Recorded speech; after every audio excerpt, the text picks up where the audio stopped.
இந்த வீடியோ ஃபுல்லாக ஸ்கிப் பண்ணாமல் பாருங்கள். கடைசியில் ஒரு அதிசயமான உங்களுக்கு ஒரு கோயில் வந்து சொல்கிறேன். ஃபஸ்ட்டு பார்த்தீங்க அப்படின்னா, எங்கள் குலதெய்வம் கோயிலுக்கு போயிட்டு சாமி கும்பிட்டு, அதுக்கப்புறம் பார்த்தீங்க அப்படின்னா, ஆஞ்சநேயர் கோயிலுக்கு போகலாம் அப்படின்னு சொல்லிட்டு போனோம். இது எங்கே இருக்குது அப்படின்னா, எங்கள் வீட்டிலேருந்து கரெக்டாக ஒரு 4 கிலோமீட்டர்ஸ்லேயே பார்த்தீங்கன்னா லொக்கேட் ஆகிடுக்கு.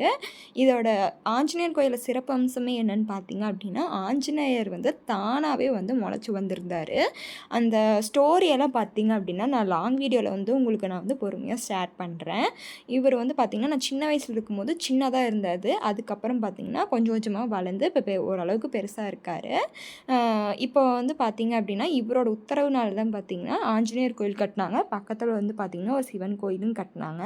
இது எங்கே லொக்கேட் ஆகிருக்குன்னு பார்த்திங்க அப்படின்னா, ஈரோட்லேருந்து கரூர் போகிற ரோடு பார்த்திங்க அப்படின்னா, கணபதிபாளையம் 4 ரோட்லேருந்து ஒரு 2 கிலோமீட்டர்ஸில் பார்த்திங்க அப்படின்னா, இந்த கோயில் வந்து லொக்கேட் ஆகிருக்கு. இந்த நீங்கள் வந்து ஆஞ்சநேயர்ட்ட வந்து மண்டி போட்டு உங்களோட குறையெல்லாம் சொன்னீங்க அப்படின்னா கண்டிப்பாக தீர்த்து வைப்பார்.